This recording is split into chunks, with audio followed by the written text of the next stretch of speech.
The moment I stepped out of the airport in Delhi, the air hit me like a physical force, thick, heavy, almost chewable. The humidity clung to my skin, and the smell was unmistakable: spices, exhaust, incense, and something raw I couldn't place. My senses, usually sharp, were overwhelmed. This wasn't the clean, predictable air of the wild. This was urban survival. My training had prepared me for nature's extremes, but not for the sensory overload of an Indian metropolis. The noise was a constant roar. Horns blaring, vendors shouting, children laughing, all blending into a wall of sound. It vibrated through my bones, a reminder that I was in a place teeming with life. My eyes darted everywhere. A blur of colors, people and vehicles, auto rickshaws weaved through traffic, bicycles wobbled past, motorbikes zipped by with entire families aboard. The crowd was a river of humanity, organized chaos I couldn't yet decipher. My instincts were on high alert, but there were too many variables. It was like being dropped into a fast-flowing river without a raft. I stood for a moment, just taking it all in. This was a jungle of concrete and steel, not trees and vines. The rules of survival here were different. It wasn't about finding water or shelter, but about navigating this pulsating organism. The challenge was clear. To understand this place, you couldn't just observe. You had to dive in head first. You had to become part of the chaos. My adventure in India had truly begun. The first lesson: expect the unexpected. Here, survival meant adaptation, not just endurance. Every step was a negotiation with the city itself. I realized to thrive here, you must embrace the chaos. And so, I took my first step into the unknown. Walking through Old Delhi felt like swimming upstream in a river of people. There was no personal space, just a single moving mass. You feel the push and pull, but it's not aggressive, it's just life. Everyone is on a mission, and you learn to go with the flow. The noise is trapped between old buildings, echoing and amplifying. Vendors shout, pans sizzle, laughter and conversation create a tapestry of sound. Movement is a constant negotiation.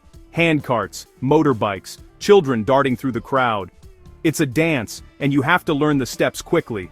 Locals move with effortless grace, sidestepping obstacles without breaking stride. I mimicked their movements, searching for my own rhythm. In this sea of faces, you see every part of life. Old men with stories in their eyes, women in vibrant saris, businessmen on phones, children wide-eyed with wonder. It's not just a crowd, it's a collection of individual lives, each with their own hopes and struggles. The city's energy is contagious. You realize, to survive here, you must become part of the current. Resistance is pointless. Adaptation is everything. In the chaos, you find connection.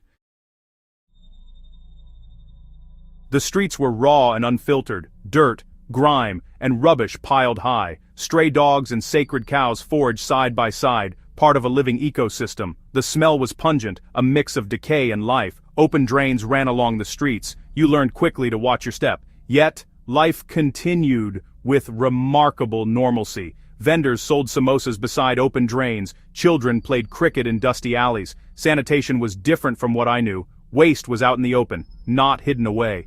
People adapted, keeping their own spaces clean. A shopkeeper swept his patch of pavement. A woman washed clothes, bright garments drying against dusty walls. Amidst the dirt, there was pride and resilience. People weren't defined by their surroundings, but by their spirit. Survival here meant adaptation, not avoidance. The will to thrive was everywhere. In the harshest conditions, life found a way. Some moments left me stunned. A family of 5 balanced on a single motorbike weaving through traffic. My instincts screamed at the risk, but for them, it was routine. I saw a barefoot man repairing live electrical wires, sparks flying, no safety gear. Life below continued as if nothing was unusual. The level of risk people accepted was staggering. Necessity bred ingenuity. A man pedaled a bicycle-turned-knife sharpening station, calling out his services. Innovation was everywhere, born from scarcity.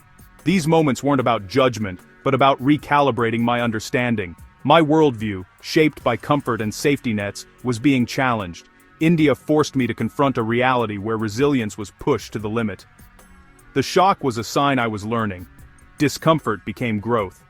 Here, survival meant constant adaptation and creativity. The rules were different, but the spirit was universal. Every day was a lesson in human ingenuity.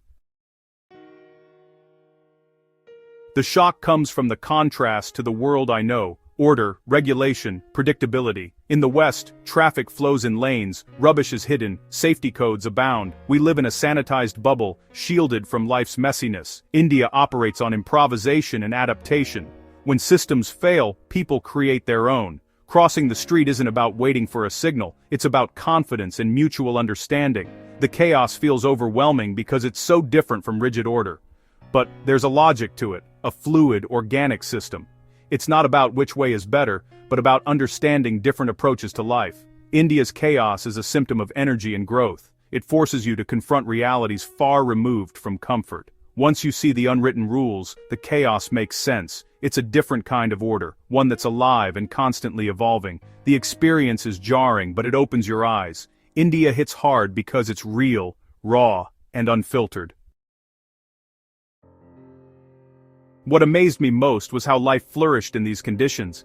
Children played cricket in alleys, their joy undimmed by surroundings. People worked with purpose, tailors on pavements, vendors flipping dosas, laborers pushing heavy carts. There was no sense of defeat, only determination. Moments of beauty appeared everywhere. A woman arranging marigolds at a roadside shrine, families sharing meals. The social fabric was strong, generations living and working together, supporting each other. This resilience was the true foundation of survival. Life didn't just go on despite the mess, it thrived because of connection. The human spirit found ways to create joy and meaning. In the chaos, there was grace. The city's strength came from its people, not its infrastructure. Survival here was about community, not just endurance. In every struggle, there was hope.